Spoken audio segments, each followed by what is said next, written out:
Hello, hello. This is Lisa Lillien, also known as Hungry Girl. You are here watching the Power Hour of Wellness. I am here, I'm Hungry Girl, I am with my friends. We are here on behalf of Life Supplemented. They are a fantastic group that's dedicated to making Americans live healthier lives via 3 pillars of health. And each one of my friends over here today represents one of the pillars of health.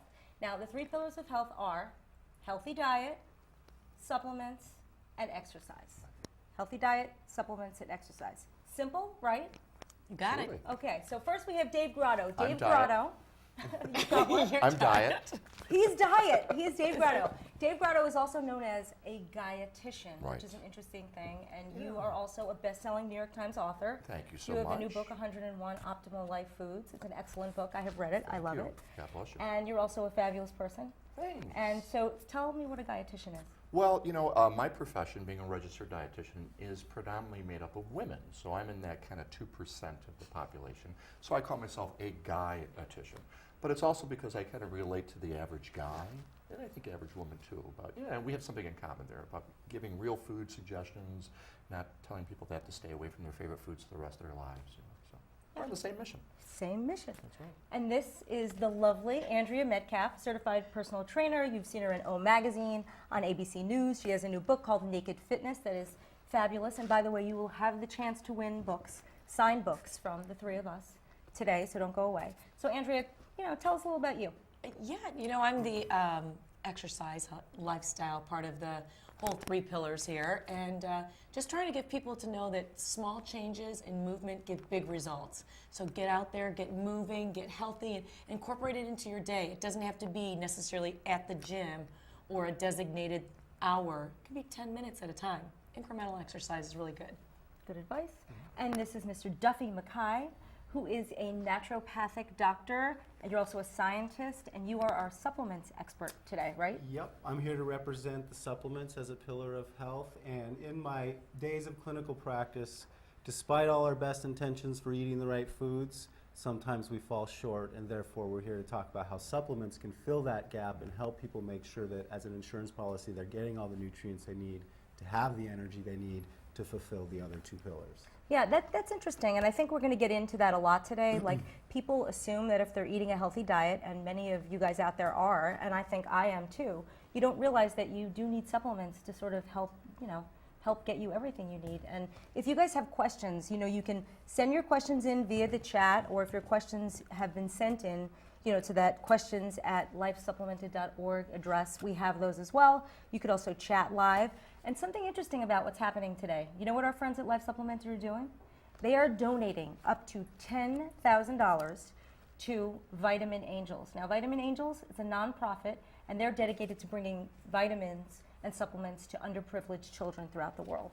So they do a lot of great work. So every single interaction during this chat today, whether you're just talking in that chat room, posting, sending questions, sending a contest entry, whatever, however you talk to us, $10 per interaction is being sent to Vitamin Angels, up to $10,000. So, like, Yay. nice Awesome. round of applause. Vitamin Angels does some incredible work around blindness and providing nutrients to people in underprivileged areas. I've seen their presentations. I encourage everyone to go to the Life Supplemented website, go to the Vitamin Angels link and see what they do, because I think you'll feel really good about the money you're contributing.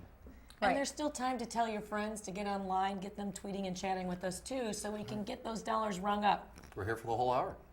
That's right. Yeah, and all you have to do is talk, just chat. You love doing that. You all have giant mouths and you can't stop yapping. So your yapping and typing will be doing good things for everybody, so good. So let's start, let's jump in. It is January 5th. New Year's resolutions are almost always about health. I think something like 80 or 90% of everyone's New Year's resolutions are health related, yet somewhere around January 15th, 75% of the people have fallen off the wagon. Why do we think that is? What is the problem with the goals we're setting for ourselves? I'll hop in first. Dave, hop in, because they're usually food related, as people like stuff cupcakes down their throat on January 5th. Exactly. Or they may certainly be exercise related too, but I think we're probably all in agreement that everybody starts off with big, hairy, audacious goals, and they get very disappointed when they're nowhere near in striking range. So one of the recommendations I make to all of my patients, all my clients, all my readers, Start off with small, achievable goals. Realistic, really- realistic goals. And add in, don't take away. A lot of people think that they have to rub gravel in their hair or something. It has to be painful to Gravel? achieve. Well, maybe that's an Would it make it exaggeration. shiny? It would might make it red, which I don't know if you want to go there or not. But I think that's the thing. You don't have to sacrifice, and I know that's what we're all about here too. Is that taste predominates? You want to make sure that you are achieving a good, healthy diet, but you can't sacrifice taste and fun and along with nutrition and physical activity. It's all got to be there in the same thing. Right, and not too extreme. It sounds like you're saying, not Right. too extreme. That's And exactly and I right. would assume the same goes for exercise. Absolutely. We see so many people start coming into the gyms and really working hard, and they do then the Frankenstein the next day. I can't move. and then they're discouraged and they don't want to keep going on. So my big thing with the naked fitness approach is strip away excuses and take it one step at a time, 10 minutes at a time, and use those 10-minute steps. And it's better to exercise or do something, a walk, doing exercises at your desk for 10 minutes a day than it is to get in that 1 or 2 hours a week. So just like Dave would want you to eat healthy every single day, and Duffy would want you to take those supplements every single day, I want you to do something for your spirit and movement every single day. Don't go out there and just give me 2 hours a week. Forget that. Every day. So It's- wait, you mentioned something about doing something at your desk. Now I'm sure a lot of you right now are at your desks. You probably shouldn't be watching this chat, but I'm glad that you are, by the way. If you're at work, what do? That's what you do at your desk? Yeah, you can get a little tricep dips. You can extend those feet Look at out, her. lift the hips, pull down. And I'm not just being crazy, but I think you really can do that. And even if you're on a conference call or if you're at your computer, you can You get do up that and on a walk. conference call? I do. I walk all the time on conference calls. How about a job interview? Would Have that you work? On a Have job, you it seen depends the, on what you're interviewing for. have maybe. you seen the treadmill desks? Yes, I Those have. are incredible. You don't even have to have a treadmill desk. Right. Your little iPad fits up right on any of those screens, and with the right casing, it sticks. So you can.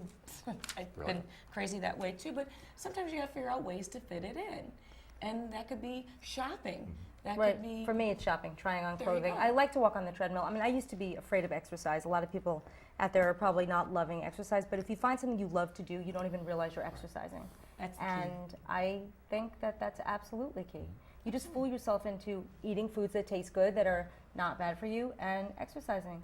Now remember, send your questions in, keep talking to us, and we're going to be doing a giveaway as well. So if you send any email at all to prizes@hungry-girl.com, prizes@hungry-girl.com, you will be eligible to win a prize pack that consists of Hungry Girl 123 autographed, Naked Fitness autographed, and Optimal Life Foods autographed by Dave Grotto. Duffy, don't feel out of place.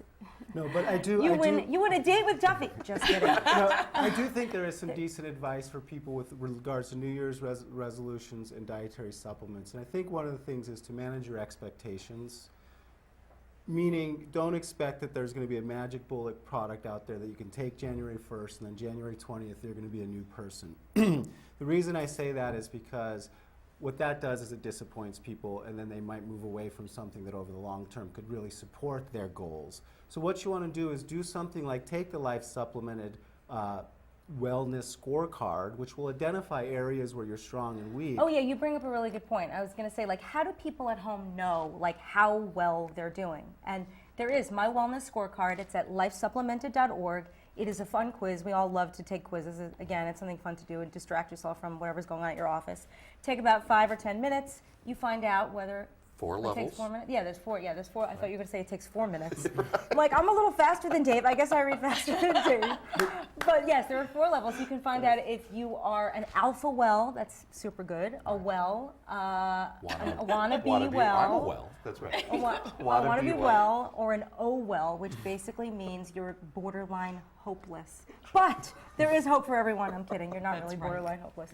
Everyone can make improvements. Right, and- and it also will point you to areas where you may be lacking things in your diet. You could ask for some supplements, and things like omega-3s can support your exercise program so you don't end up stiff as a board because they have anti-inflammatory aspects. And all of this stuff has a synergistic relationship, so that's why we promote 3 pillars. Right, and Focus on all 3 and you'll get the best results. okay, I have to say, I very recently, up until about a year ago when I met this lovely gentleman, I did not realize that I could benefit so much from supplements. I thought because I eat a healthy diet and I'm really careful about getting a lot of fruits and vegetables and lean meats and low-fat dairy that I didn't need supplements. But after talking with you, I learned that that simply wasn't the case. So can we tell people out there why, if they're eating well, they still need supplements? Maybe Right. you guys could chat. Well, and I'll hop in it from the first pillar, which is diet. And as being a registered dietitian, I think people assume that all registered dietitians eat perfectly every single day. In fact, Life Supplement actually has a wonderful survey they did of health professionals, and they found out that 96% of registered dietitians take dietary supplements and recommend them for their patients. And it's just the reality that life gets in the way sometimes, and if I want to That's have amazing, actually, if you yeah. think about it. That if you're says traveling, a lot. it's hard. I mean, there's so many roadblocks in the getting in the way of perfect eating.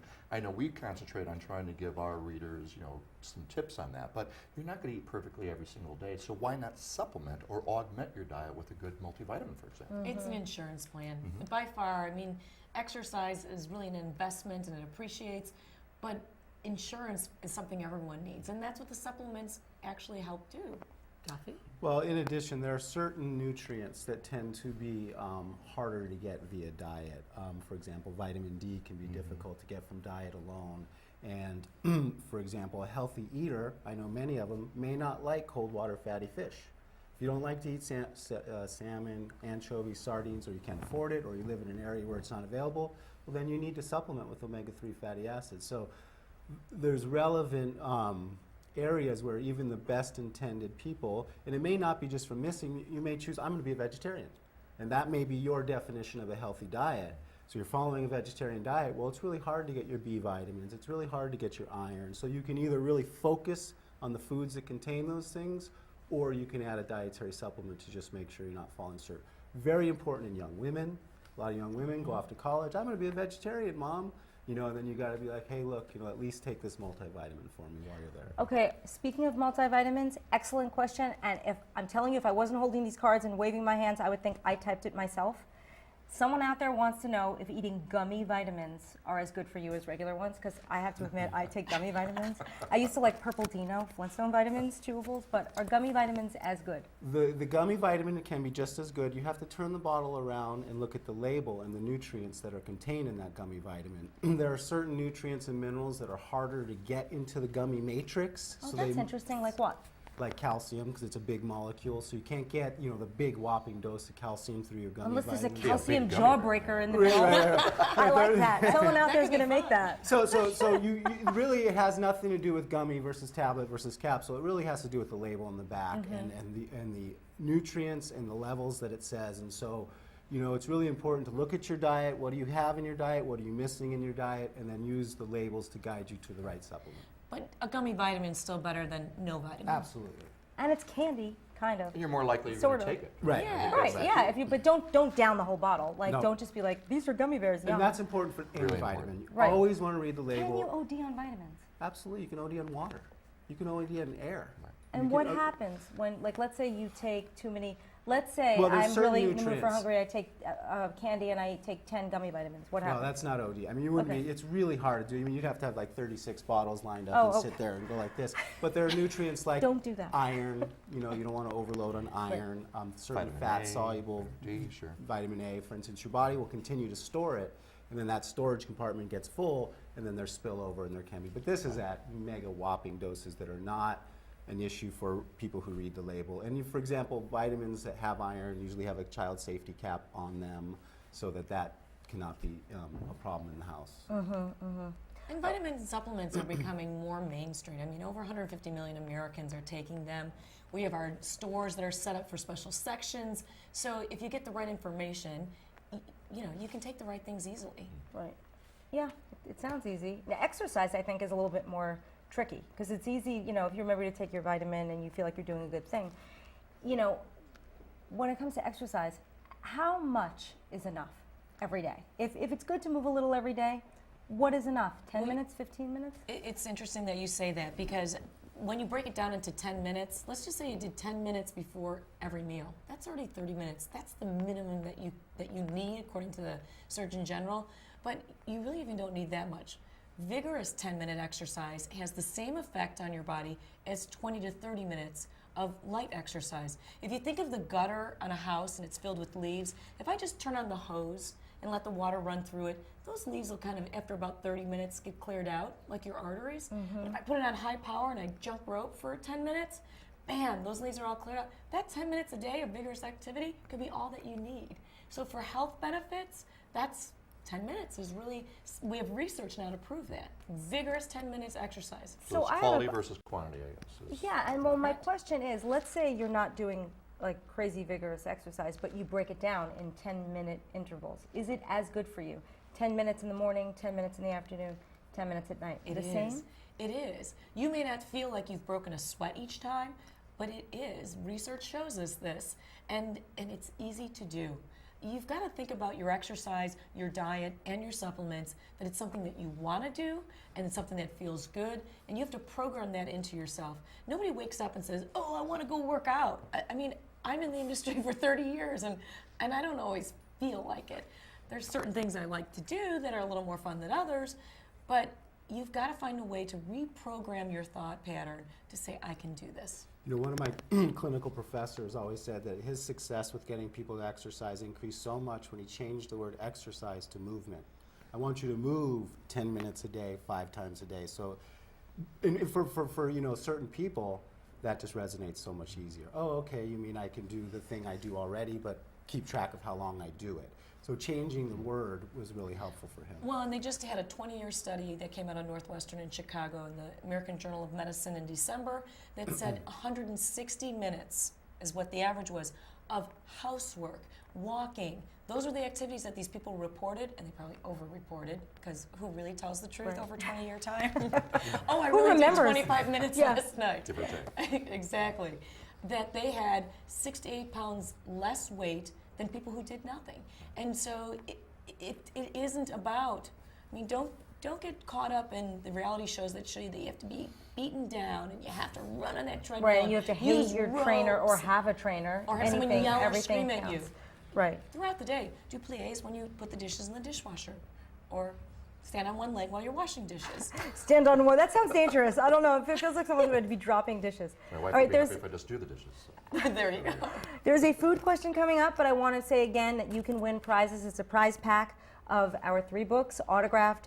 All you have to do is send an email to prizes@hungry-girl.com. We have 3 prize packs of books, which I think is very exciting. I mean, I'm not just saying that I because hope it's I our win. books. Yeah. I hope you win too. You could just You take can't it. win. Oh, you're not eligible? You're not- Okay. you can't win. Food question coming in Sure. from Facebook. Okay. She says, I have to bring my lunch to work every day and I tend to make sandwiches. So which is the lesser of 2 evils, lunch meat in a given package or lunch meat from a deli? Great question. Because I agree. the good news is, you know, we have these dietary guidelines, by the way, which are being released today. And I didn't. We're get a going to talk chance- about that in a minute. Yeah. Because I have a lot to say about that, but go on about Well, the lunch and meat. it's really relevant to lunch meat because the thing is you can get very lean, low-calorie lunch meat, but it's like there's an entire salt shaker in it. It's so high in sodium. And there's companies out there now that are making reduced sodium lunch meat. So the good news is you most certainly can make better selections. Be careful when you're looking at just a roasted turkey or roasted chicken. Quite often it's made from a rolled chicken product. It's not the It's like slimy. roasted breast, Tastes right? bad. That doesn't Doesn't have other taste good. components added to it. And usually those are soaked in broth that are very high in sodium. Mm-hmm. So try to find a naturally roasted chicken breast or turkey. Look for ones that say reduced sodium. That's the only ones that I buy for my Okay, house. I'm so glad you brought up sodium because sodium is a buzzword. Everyone is talking about sodium, and there's a few things that are happening with sodium. A lot of people, are saying that their products are reduced in sodium, yet the sodium amounts are crazy high. And now apparently they are reducing the amount of sodium that they're recommending that people have in a day to something like 1,500, 1,500. The old guidelines was 2,300 milligrams which of was sodium. still pretty unattainable. Well, you're looking at about a half a teaspoon, a little bit less than that, of salt per day. Now, that doesn't sound bad if you don't salt your foods, but a lot a people, I think, have gotten the memo now that it's the sodium that are in packaged It's foods. in packaged food. So if processed you have foods. a can of soup, there's your That's sodium it. for the year. It's more sodium than you should have in the entire day. So the question there is, why What do you are do? they? If it's so unrealistic, don't you feel that people tune out those guidelines because it's it's unattainable. Isn't The problem that I have with dietary guidelines is that people view them as an all or nothing proposition. And Andrew, you just kind of made a great point with exercise. A little is better than nothing at all. So what I do with my patients that are hypertensive, that are sodium sensitive, because not all high blood pressure patients are sodium sensitive, I try to get them just to reduce some of their sodium. So maybe they can't hit 1,500 milligrams. Maybe it's more realistic to start them at 2,300 milligrams. Maybe they swap out a regular traditional lunch meat now for that low sodium. Very simple changes that can be very powerful. There's an interesting supplement story here as well, is the sodium that they're adding to the food that you're referring to does not have iodine in it. It's non-iodized sodium. And so there is a big emerging scientific inquiry about subclinical iodine deficiency, which can affect women of childbearing age. Low iodine levels during pregnancy can cause low mental function, mental retardation, something that has a clinical term to it. And so there's a group that really is advocating for prenatal vitamins to make sure they have iodine in them.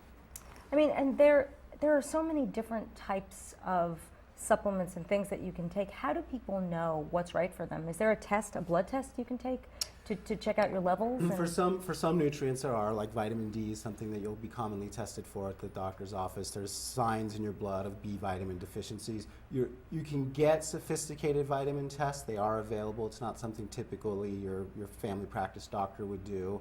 But these questionnaires, like the Life Supplemented and there's other ones that get more specific about nutrients, can point you towards areas. A well-trained dietitian can probably assess a lot of it. Here's one now. Yeah. A guy But just even from writing the food you eat down for a week, and then whether they put it into a food processor program, or they just know, they can look at it and say, there's no fiber in here, there's no omega-3s in here, you're really not eating any B vitamins. So it's not a hard science, in that sense, where you can just take the test and say this is what you need.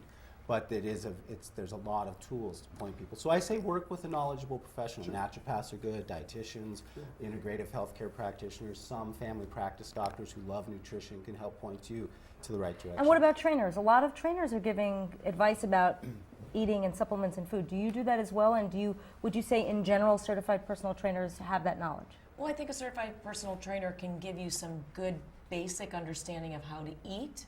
But when you're talking about specific things that are going on with your health, that's your doctor, that's a registered dietitian. And so it does become, even when I wrote my book about diet and nutrition, Dave and I talked about this, like, you really should see a registered dietitian. Anyone can be a nutritionist.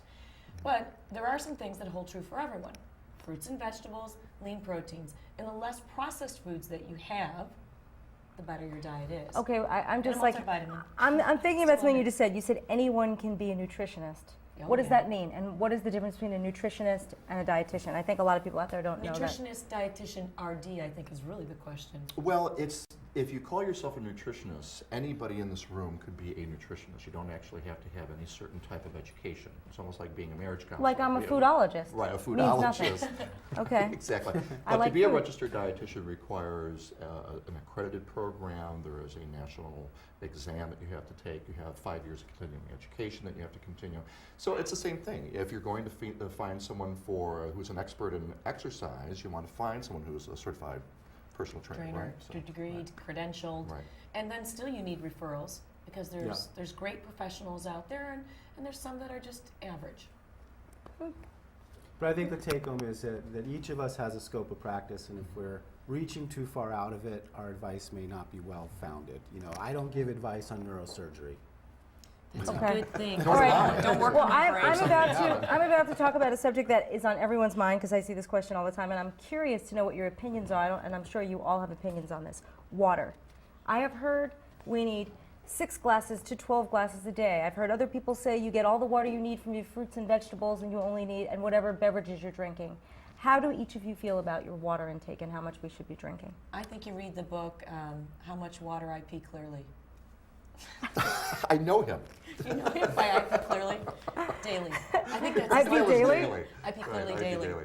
That's a very good point because there are all these different That is a good mathematical. point. I thought that was a joke. No, Anyway, well, go on. Well, it is in the sense of the way I want to. Since we're all good friends, we're going to talk about me now. Right. You know, there's these kind of arbitrary recommendations about drinking 8 glasses of water or figuring out per pound how many cc's of water you need. I think probably the simplest thing is just to check your urine to see if that. Check your urine. Your urine. All Don't right, check that anybody sounds else's. like- Check your own. That's our motto here. But it should be clear. It shouldn't be cloudy. It shouldn't have a real strong odor to it. Unless you've usually eaten asparagus. asparagus. Unless you're eating yeah. asparagus. That's right. And some Which we people don't still want smell you it. to. Yes. We want you to. Yeah. Oh no, that's interesting. I didn't know that. And then another question about that, because a lot of people email me and ask this: if they're drinking water but they're loading it up with like Crystal Light or other powdered mixes that are sugar-free with no calories, does that take away from the health benefits of water, or is it okay? Well, I'll go first. I'll turn it over. I think from a hydration standpoint, we're probably looking at the same. And I get kind of, lack of a term, undies in my bundle, I guess, about the promise of artificial sweeteners. Because if we take a look at the impact that it's had on obesity in this country, I would argue that it's not really that has been the solution. And there is some research that suggests that it may trigger kind of more of a sweet tooth. So with a lot of my patients and readers, I tell them to use regular white sugar responsibly. Just don't consume a ton of it. And that's, I think, the problem. If you look at the amount of sugar that we've consumed over the years, it's gone exponentially higher. And that's a real problem. And Interesting. not that I'm the dietitian, but I think on just a clean habit, when we think about sugar, it's really not that many calories in a teaspoon. We 16, freak out. right. It's not that much. A Hershey Kiss has more. I mean, and people are afraid to use One the Hershey's natural. Kiss? Yeah, it's more than. Well, you would know. I don't know exactly how much sugar. I probably know how many Yeah, calories. there's no it is. label on a Hershey Kiss, right? How do Just you on know? the It's hard bag. to read the label. On the Didn't bag. you know? On the Oh, bag. didn't you hear the new? Yeah, now on the little thing, the little paper that comes got a out, they QR have to put the code. calorie counts on. And That's your the new. horoscope. Right. But I think one thing about water, to go back, one size obviously doesn't fit all. He's going to need more than my 12-year-old son. Summer is going to be different than winter. Yes. People with high activity level and sweating a lot are going to be different than people who are not. So you have to use common sense. You don't want to go to a point where your skin can tent, which is a sign of dehydration. You get to see old people, sometimes you pinch their skin, it'll stay stays there. up. And that's just showing that they're really dehydrated. Should we do the tent test? Okay. There's Some- other common sense variables. I think people drink, they'll drink a lot of tea a day and they'll get a lot of water that way. And and obviously, it's important to stay hydrated. I've seen some people successfully add a lot of water as part of their new weight loss, whatever they're doing, what diet they're doing, or they carry their water bottle around. It And keeps you full. keeps you full, keeps your hands active. People who tend to reach for other things, I mean, I find sometimes I'm not really hungry. I'm thirsty, Right. and if I drink water, Right. then Exactly. I'm not hungry, and my Right. cravings go away. I love Right. that. That's great. And we Little should talk trick. about tea and coffee too, because I automatically used to assume that tea and coffee or anything that contained caffeine was dehydrating. And there was a recent study showing that up to 3 cups of tea or coffee a day is equally as hydrating as water. Right. But once you go over that, then it does have a dehydration effect. So when I see people walking around with what they call their cup of coffee, it's a venti. It's not like a standard cup of coffee. So if you have that It's a large, super venti. that's a super venti. So if you have that size amount of coffee or tea that's caffeinated, that really should be the cap for the day. Then you should switch to a decaffeinated version or other beverages for So hydration. complicated. So many things to remember. The thing about water too is you got to remember to overdo it is very difficult. So if you decide you want to drink 10 cups of water a day, it's not going to hurt you. Right. You You're have just to drink gonna a go to the ton bathroom. to like Go pee drown a lot, your right. body. Yeah, Right, you're gonna go to the understood. bathroom. Okay, to recap, this is the Power Hour of Wellness. We are here on behalf of Life Supplemented. We are having a big old party. I hope you're having fun out there. We are giving away prizes. The prize pack includes our 3 books as well as multivitamins. So you not only get the books, you get vitamins. You will be healthier and probably smarter after you read these books. And have more recipes in your arsenal from my personal book. You could always use those 3 books for some core work too. You could just take books and just because they would be weighted. Are you one of these people that walks around and is like, a soup can, I'm not going to eat it. I'm going to bench press the soup. Like sometimes it, My it laptop works. at I work. bench press my daughter sometimes. See, yeah, and my dog. Whatever the I tool do is. pause That's gonna, lines. as she gets older and older, that It's might get a terrible. little bit harder and Yeah. harder. But how old is she now? 8. Oh, okay. That'd be How does good. she feel about that? She giggles. Oh, I'm sure she loves it She's still. been resistant lately. 3 pillars of health, though, too, Lisa. 1, 2, 3. It's true. 3 pillars. Diet, Diet, exercise, supplements. You will be That's who quizzed we are. later. So a question just came in. Someone wants to know if you can eat too many vegetables. Can you sort of overdo it in the world of vegetables? Anything, as Duffy kind of mentioned, you can overdo anything. I can say in my experience in being a registered dietitian in the trenches for over 25 years, I've not seen anybody become obese from eating too many fruits and vegetables. So a lot of people have their concerns in the wrong bucket, if you will. And again, Twinkies? Yeah. yeah, exactly. But and again, not to deviate too much off the topic, because I get this a lot too, and I'm sure your readers and viewers do as well. A lot of people say, well, gee, if I can't have access, let's just say, to organic produce, does it make sense to eat any conventional produce whatsoever? And I think the research is very clear on that. We are lacking the amount of fruits and vegetables that are recommended in the dietary guidelines. My first and foremost suggestion is buy what you can buy within your budget and eat fruits and vegetables. Frozen, for example, are as nutritious, if not more nutritious, than a lot of fresh vegetables. Why, if not more? What happens when you freeze it? That's interesting. Well, when you're freezing vegetables, they're actually being frozen at the peak of ripeness, so you get all of those nutrients. What happens quite often is that when you get fresh produce, depending on how long the store has had it out there, and by the time you get it back to your home, Travels. it's in the crisper bin, and by the time you eat it, you may have lost quite a bit of nutrition value. So I'd rather have someone break open some frozen vegetables where you know you have that guaranteed freshness and all the nutrients in there too. Yeah, this reminds me of a question I have. Do extremely ripe fruits that are obviously sweeter have more sugar than fruits that are less ripe? Well, there's a whole concept, and I don't want to get into too much about this glycemic index business, but it's about how quickly it's converted into glucose into your system. And so, like, for example, a banana, which is green, is very high in something called resistant starch. It doesn't turn to sugar very rapidly. But a brown banana is almost like getting pure sugar, if you will. So it's not a good idea probably to make a whole big bowl of bananas and eat them, because it'll have kind of like almost like the same effect as eating candy. It But gets right wouldn't into that your be bloodstream. offset by the fiber in the banana to some degree? Well, that was the whole idea of the resistant starch there also. It hasn't kind of converted over, so you have more fiber that's actually slowing down that sugar being taken up in the body. Well, we Okay, still want you- you to eat bananas. Bananas rock. Absolutely. Okay, High in bottom line. potassium. We were talking about blood pressure. We're so focused on reducing sodium, but most Americans get nowhere near the amount of potassium, which is a mineral that also helps lower blood pressure. And bananas is a great source of whatever form you get of it. Bananas, you mentioned fiber. Fiber, again, that's another hot topic, another buzzword in the diet.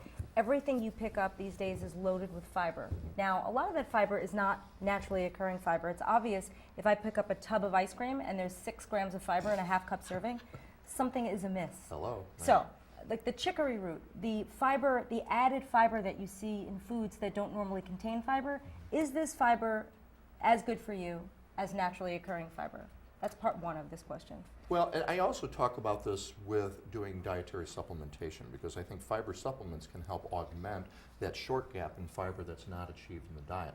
But you should look for the type of fibers that naturally occur in a variety or a very varied diet. So you should be getting what's called insoluble fiber. You find that more like in whole grain, like whole wheat products. That's good for regulation. You should be getting soluble fiber, which you get in things like oatmeal and barley and quinoa, which is good for sucking up cholesterol, also helping to manage blood sugar for diabetics. Pectin, which you find in apples and other fruits, that's a good variety of fiber. But what's the fiber you find in ice cream? What type of fiber is that? And what benefit does that bring to you? Well, I You think know. it's a one-sided view of fiber. You're not getting that full complement usually when a lot of foods are being fortified with fiber. It's not usually a Like full fiber complement. water that's on the market. Right. I mean, Yeah, right? Like that's Right. crazy. And some people have normal. sensitivities. Like, for example, chicory root for me, without getting into graphic detail, I Please. can be on the Yeah. bathroom 5 Dave, minutes later. just got to watch out for this one. We'll be on the run. Well, we're all Hey, friends. so how about We'll be those on the run. Yankees? There we go. But, yeah. Is anything Well, to add about fiber? Fiber is one of the nutrients we fall short in the standard American diet. If you look, they recommend 30 grams a day, round Right. number about, and people get on average about 10 grams a day. So I think the companies are realizing this is an area where you can clearly gain some added value. You know, if someone's eating 10 grams a day, they're trying to get to 30 and they can go, the ice cream will help. You know, that will click for them. But at the same time, I think it's really important because your high fiber foods tend to also carry a host of other health benefits, coincidentally. Right. And then the fiber supplements, now, we would do a cleanse every year with our clinical patients, and the fiber supplement is the one thing that people absolutely fell in love with because of the regularity issue. And again, I don't want to get too much into this in this show, but you start to talk to people. People in our country have problems with their bowel movements going frequent, and it's a big part of staying lean, and it's a big part of processing your food and get rid of waste. And so you'd be surprised, you know, are you regular? Yeah, I go every 3 days.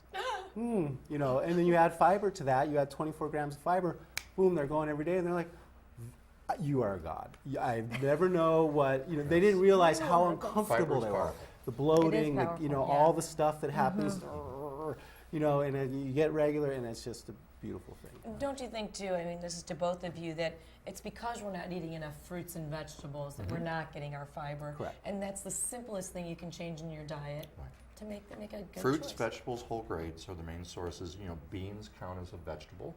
A lot of people are beanophobes, but you can I love actually- beans. Well, I think a lot of Hummus people are is a concerned bean. about getting gas, and actually there's a very simple thing you can do. The recommendation is to have 3 cups, according to the dietary guidelines, of beans per week. But if you start off with 1 tablespoon a day, and then work your way up to 2 tablespoons a day, and work your way up to the guidelines, what I find is most people don't have all the bloating and gas problems. When But they if you start for the exercise, 3 too. cups in one day, you're going to have a problem. If you exercise, too, that helps it. If you move, Yes. yeah. That They're really filling helps. too, I- as we all know. Yeah, no, absolutely. I once heard that raspberries have the most fiber per calorie of any food in the world. Is this true? I haven't seen that one. Pop yet. quiz. I did. I read Raspberries are that. featured in my book. They are high in fiber, actually. But I don't know so if out of anyone's all ever done that ratio. The book I read said that. I thought that was kind of interesting. cool because they're Figs? very low in calories. Figs Figs are also last very, night. we I sure did. did. We all had figs last Figs. night. We ate dinner Delicious. together. Fig it Jealous. out. So there's an exercise question that has just come in. Someone says, I think this is just an excuse, but she hates exercising when it's cold out and it's wintertime, and so what can she do at home? She has no equipment. Let me first tell you that exercising in the cold is better than exercising in the warmth. Really? We actually have this stuff happen, the brown fat. So you actually have some fat around your visceral muscles, around your visceral organs that is circulating, and it burns calories for you. So when you exercise in cold versus in a warm environment, you're going to burn more calories, and that afterburn is going to be more. So that's the first thing. Go outside anyway, take a walk. But Jackets and gloves Don't and be a hats wimp. help. yes, they do for the little Mittens, for the scarves, extremities. cute scarves. Ears, Yes. if you keep your ears warm and your hands warm, You're good. you're good. Absolutely. The second thing is if you are in your home, the easiest thing you can do is start playing more with your kids. Turn on some music. Stand up during the commercials if you're watching a television show and do a few side steps, jumping jacks, squats, plies. I mean, there's so many things you could do. You can just like march in place. You can run up and down those stairs. Can you do that one day? Can you get up here? I got it. I did got the it. jingles I going did a on. half Oh, one. sorry. I said I wasn't going to get up and That move. reminded me of, did you see that Hawaii chair Oh, that yeah, makes you the swivel racket. and hula? Yeah, What do I you, almost does that fell off work? with that. Come on. It's a little dangerous. Is it? It was a little dangerous for me. You And I had tried pretty it. good balance. But you know what? If you like it and it works for you, I can't say don't do it. You know, I think that's really Better the than key. not doing anything. Find something that you like to do. Right. Turn on, an exercise TV. Go to YouTube and get fitness videos. Go to your local library. You can check out videos for free. You don't have to actually pay any money. It should cost you almost nothing. And there's so much on the internet right now that you can do 5 minutes at a time. Go to my website, And it's a little bit of a chicken egg too, because Which is what, by the way? AndreaMetcalf.com. Get some free AndreaMetcalf.com. exercise. You could see her there. You Pick should up a check out the copy of color of her Naked book. Fitness. Yeah, you should see her on that cover of that book. It's crazy. If people could have that body, they will buy that book instantly. I promise you. Dave Grotto's going to show us now. Check that out. Crazy. The back too. I'd buy that. She says it's about the way you stand. It is. I'm sorry, It that is. is just not the case. I'll teach you how to take pictures. Don't worry. So a supplement question. Women over 50, there's a lot of people asking, are there special supplements that they should be taking? What's lacking in women over 50? well, typically women over 50, you're stopping your menstrual cycle, so there's no longer a need for iron in your multivitamins. So typically we'll ask women to look for a multivitamin with no iron, and unless you've had your blood tested and your iron is low, in that case you will actually add iron back. Women are 50 are often expressing concerns about hot flashes in that transition period, and there's a lot of dietary supplements with good evidence, a couple of mine, but that can help with the hot flash period. Now with the concerns around hormone replacement, we've seen an uptick in that, the interest there. Exercise and the combination of supplements can really help women with hot flashes. We also have to start thinking very seriously about bone health at that age. So you got your calcium and vitamin D and other cofactors for strong bones. And weight-bearing exercise. And weight-bearing exercise, and that improves your balance and other things. So those would be the three areas: bone, menopause, as well as just keeping an eye that you pull the iron out of the multi. Which, if you look at the majority of formulas, say formulated for women over 50, that's what you'll notice: a little extra calcium, no iron, maybe some added botanicals or things that would help with hot flashes. Great. And just to dovetail off of what Duffy was talking about, one of the concerns with iron for women that are no longer menstruating is that iron can build up in the system, and heart disease is the #1 killer of women. They found that actually iron can contribute to that heart disease if you're having it build up in your system. That's good information. So, lay So low get on an the iron. iron-free multivitamin if you're no Because longer we're menstruating. told, iron, iron, iron, and then all of a sudden, no iron. And your doctor, I mean, when you go for a physical, you get a complete blood count, and on there's the hematocrit and the hemoglobin, and that's an indication of your iron levels. And if they see anything off, they can do some other tests, ferritin levels and things, and then And tailor to the individual, which I think exactly, is and then you important. can supplement or remove as needed. Right. Okay, great question. Should I eat breakfast before working out in the morning?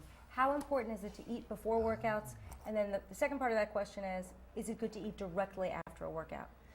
Well, there's a couple different things. First off, it really depends on your own system and how you function. You know, that old wives' tale that you gotta wait 30 minutes before you go in the pool after swimming. Or you sink, or you die, or something. Oh my God, I was afraid You for sit on the years. side of the ledge. I think it was so our parents could take a break. Get 30 minutes to not have to be ready to Washing, rescue right, you. right. So it really depends on you. If you're the kind of person that wakes up, you should eat between 30 and 60 minutes of waking up. If that means that your best time to work out is waking up, going right to the gym, and then coming back, you might want to have a little snack beforehand. I know for my clients, I recommend that they should eat a little something before they come to the gym, because if they're working really hard, they're going to have that drop in blood sugar, they're going to get dizzy, they're not going to be able to finish out their workout. But, Dave, you want to jump in on what the dietitian would say on that? Well, it's depending on what you're really looking to do. A lot of my patients are trying to increase more lean muscle tissue. There's some great research showing that certain types of proteins are more what's called bioavailable in the system, that can get in there and repair the damage that's caused through exercise, right? So you can do a little bit of that even as kind of a pre-workout, and do some of that as well afterwards.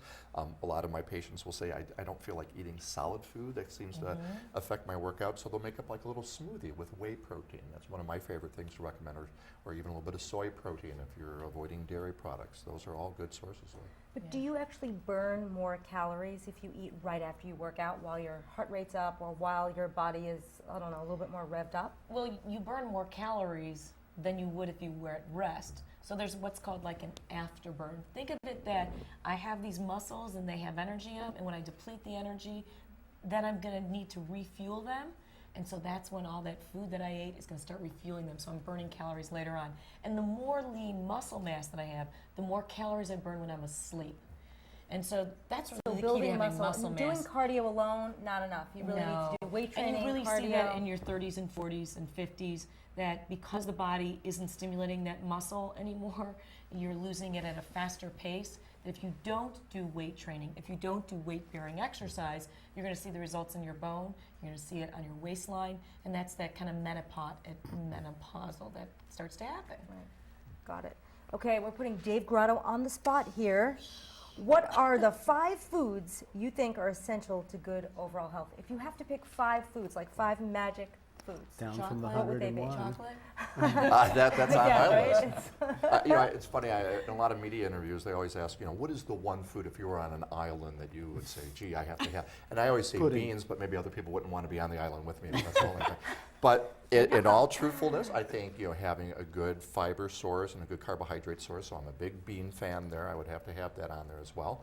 A good protein source, I really like eggs. Eggs are a great protein source. A lot of people are, I think, overly concerned about the cholesterol-egg connection. There isn't really a lot of good data to support that. Really? Yeah. Wait. Don't just gloss over that. You're saying that there's not a lot of data that supports if you eat a lot of egg yolks that your cholesterol won't Right. rise? Egg cholesterol, there isn't a lot of research that supports that there's a direct effect of that raising human cholesterol.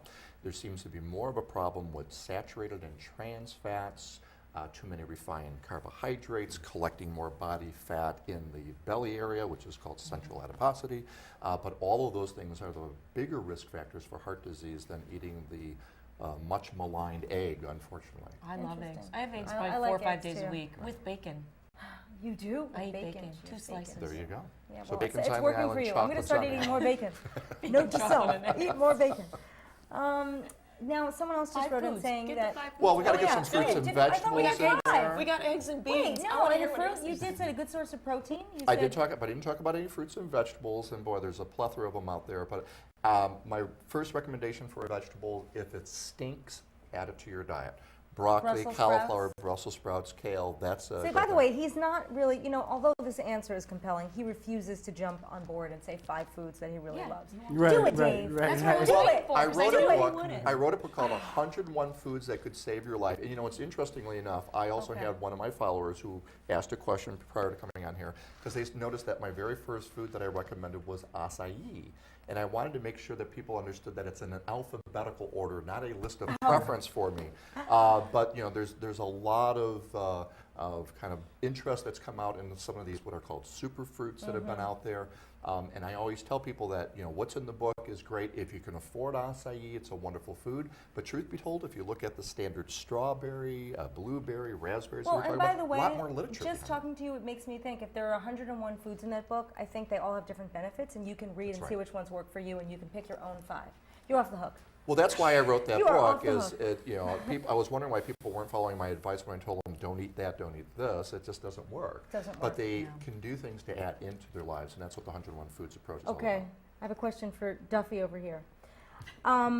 This person is allergic to fish and feels that they're not getting the nutrients they need because they're not eating fish. A lot of people add a lot of fish to their diets, I guess, for omega-3s. What are the best supplements to take if you're not getting the fish in your diet? Well, fish allergies are interesting.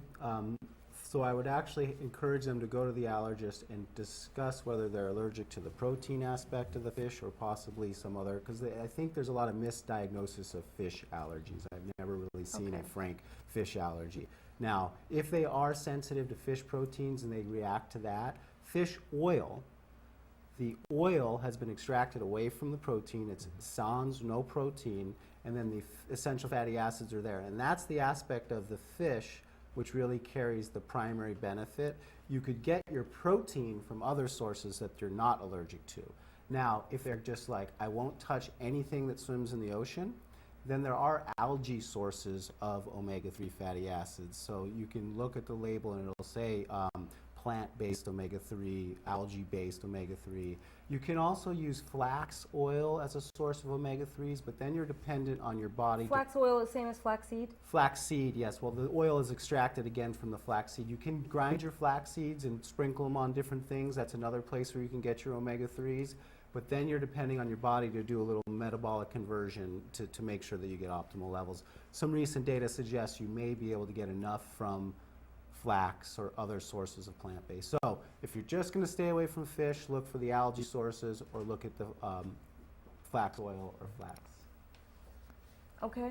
Well, So, that's a great answer. yeah, and then I the feel fish- bad. I love fish. I hope they're not really allergic to Yeah, fish. yeah. I used to actually Fish is work with a delicious. company I really that hope you're sold not allergic only to fish. fish, and we would get that question, and I would actually say, okay, well, take a piece of fish and rub it on your skin.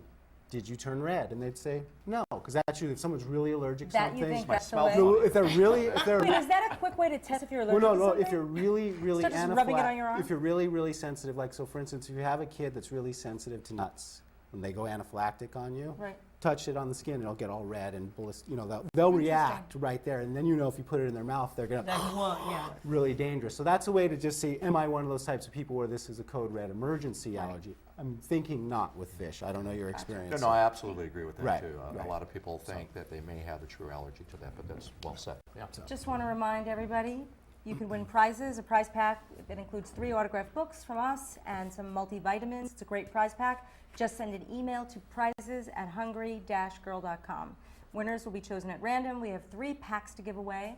and it's a good price. Would we all agree it's a good price? It is. And then don't forget, get your friends on Twitter and Facebook right now still so we can get Vitamin Angels more money. We want to give out money. So Tweet at Wanna Be Well, and that's Wanna letter B Well. There's no B-E, so it's WANNA-B Well, WELL on Twitter. Do that. Every tweet gets $10 for Vitamin Angels. yeah, we want to help other people. This We is do. all about the power hour of everyone's wellness, not just us. It's true. We want to help. We do. Next question for you. Go for it. Freeze-dried fruit, it's all the rage. Everybody's into it because basically you suck the moisture out of the fruit and it becomes crunchy and it's crazy low in calories. Does it give you the same benefits as regular fruit? Well, you know, when I was doing research for 101 Foods That Could Save Your Life, as I made the statement earlier, that frozen has been shown to be as nutritious and sometimes more nutritious. Not a lot of difference in canned fruits and vegetables compared to fresh. Of course, when you get them canned and a lot of sugar, that's adding in a lot of additional unwanted calories. But when we were looking at the freeze-drying process, it didn't seem to work that way with every fruit, for example, that I found. Strawberries did very well with keeping what are called the phenolic compounds in there, but for example, blueberries didn't seem to hold up as well with maintaining the nutritional value. I think it's all good. Whatever way you want to get it in is absolutely fine, but you know, as close as you can get to the original form is what I generally recommend. Less processed it is, it's going to have more nutrition value. That's as a interesting general. that it varies fruit by fruit. I would never. Yeah, I don't want to scare anybody off from freeze-dried blueberries. I mean, it's a wonderful, tasty thing, and if that's what it takes to get your kids Still to eat better more than fruits and having vegetables for your chocolate chip husband or The your other wife, option is just to freeze your blueberries. So we would Exactly. go blueberry Or your- picking every year, load up on major bushels, and just put them in the double Ziploc bags, put them in the freezer, because they can be expensive in the little packs. But when you Sure. do this, I mean, it's very inexpensive, and you got a year's supply. And Yeah, for the delicious. smoothies, Well, and speaking of that whole price issue, I think we really need to take a look at what does it really cost. I mean, when you're spending $5, $6 on a specialty coffee or tea, and you won't even spend $3 on a little pack of blueberries, come on, we got to make better Gotta get our choices. priorities straight, We gotta don't get our Exercise is free, supplements don't cost a lot, and fresh fruit and vegetables don't. Really, when I worked with a client for weight loss and training last year, his food bills went down when he started eating more fruits and vegetables because they do cost less than all this processed Well, you stuff. certainly can find places to buy them more cheaply. You buy well, locally it's also grown, if you buy stop in buying season. expensive, meal, Processed. the meal and Yeah. the thing, those are expensive because there's a lot of labor and packaging and things like that. So And we have to Okay. factor in the overall health costs Right. that are reduced. Right. You know, Absolutely. if you think about what is the cost of a bypass surgery, going under chemotherapy, I mean, there's diabetic medications, and when a lot of this Don't bring can us be, down, Dave. Yeah, No, yeah. I'm I'm sorry. It was such a happy kidding. hour, No, and heart Dave had to disease. come up with some No, it's true. realities. It is true. It's and even if fruit is expensive, it's still cheaper than being sick. And that's the Bottom positive line. message, Right, is that right. we're in control Being from healthy, preventing a lot of less these, expensive than being sick. diseases. Yeah. Exercise question for you. All the rage now are those calorie tracking devices, the Fitbit, the Body Bug. Do they accurately track calories? Well, they won't. Nothing can really accurately track calories unless Calories we use your burned, by the way. VO2 max. But if it gives you an indication and it helps you change your habits, it's a great thing. The whole thing is we need feedback, we need accountability, we need support, and a lot of those are linked now to websites to give you, answers right off the bat. So yeah, I think they're a good thing. From the Body Bug to Body Media to Fitbit, I think they all give us feedback. And there are some products out on the market right now too that track your movement and give you rewards and prizes. So you need to check those Oh, wow. out too. Yeah. That's kind of cool. Yeah, there's a product that counts your steps, a pedometer, and then you trade them in for gift certificates to like the favorite retailers that you like, and That's movies really and great. ringtones. And there's another product. But those machines at the gym, they are not as accurate because most people don't realize it's based on like a weight of 160, and if you weigh 110, That's absolutely you're right. burning way fewer. And Which is the same thing that we have with exercise equipment at the gyms. Gyms are a great place because they definitely can foster a good community environment. But that weight machine with the leg extension is set for a 5'10" man at 180 pounds. And so you really need to get some expert advice, just like you with your diet, on what your body needs. My biggest issue with people is they just go out and they just start doing, which is fine to start, but get some professional. You wouldn't just build a deck and go out to the hardware store. You'd actually measure things out. You'd get a professional and talk with them. You'd plan, and that's how you'd know that your deck would work, and you'd enjoy your deck for years. You've got to do that with your body too. Start with you, feel good, set a plan, get professionals, and take the extra steps, small steps, and Small reward yourself as you get there. Small steps, they're attainable, goals that are actually goals that you can achieve. Yeah, And if it takes everything you helps. to use that sugary stuff to drink more water, then I'm like, go ahead and Go do for it. that. Right, but Exactly usually right. it's sugar-free, Get there. but at least you're there. getting there to drink more water. Right. So breakfast, how important is breakfast? And there's a lot of questions from busy moms on the go, and they are saying they have no time for breakfast, they have excuse after excuse. What are some great ideas for quick, easy, nutritious breakfast? Sure, just the compelling reasons to eat breakfast, whether you're looking at school attendance, promiscuous behavior, violent crime, there's so much research out there showing that starting off with a good breakfast actually does impact that. Cognitive function, as my girls, I have 3 daughters, believe me, I'm loading them up with berries and anything else they can get them to do better on their test net. But it's what we define as breakfast. So a lot of cultures don't necessarily say, hey, I want to start off with a bowl of cereal. Maybe it's some fish and rice, or it's whatever is Japan, culturally that's what they appropriate. eat. That's All exactly the right. beans. It could be leftover, I know this might sound horrible, leftover slice of pizza. That's better Horrible. than not eat anything. That was at everyone's all. life in college. Okay. I know. And we the opposite of survived. normal. And we survived. We all Yeah, passed. yeah, Right. yeah. But the point is that you should eat something. I'd rather something. have someone eat something than nothing at all, because skipping breakfast is not a good idea. Skipping breakfast is a bad idea. Okay, we're winding down the chat. Right now we're talking about the 3 pillars of health. The 3 of you represent a pillar each. Closing words from each of you about each of the pillars, starting with Duffy. My pillar is the dietary supplement pillar, and I would just like to say that I would hope that everybody listening, watching, tweeting, whatever they're doing, does set some goals, and they recognize that best intentions sometimes fall short, and at minimum, a multivitamin or other things to fill the nutrition gap would help you. My pillar, movement, as opposed to exercise, for my friend Buffy, is get out there and find something that you like doing. I know a body at rest stays at rest, so get that body in motion and stay in motion, at least 10 minutes. And my pillar is called diet, though I'd probably say foods that you really enjoy eating. That's probably the thing that I'd like you to focus in on. But it's about adding in those foods that are good for you, not staying away. And I would also recommend go to lifesupplemented.org for the My Wellness Scorecard. You can kind of figure out exactly whether you're in the ballpark of eating and whether you're a wannabe well or an oh well or hopefully an alpha well. You're a well? I'm a well. I'm working toward alpha well. I'm I a want well. to be an I'm alpha a well. I'm We sorry. only have one alpha. I'm You an alpha, alpha but well? my name begins with A. I had to get Okay. there. Now, don't lie when you take this quiz, because it's very easy to say you do everything right. But you have to be honest. But I'm not saying Andrea was lying, because she clearly looks like an alpha well. Don't get me wrong. But no, it's great. And lifesupplemented.org is great. And follow WannaBeWell on Twitter. And check out Vitamin Angels. And keep chatting. And keep sending emails to prizes@hungry-girl.com. We're going to keep raising money. We want to get up to that $10,000 mark even after we go off air.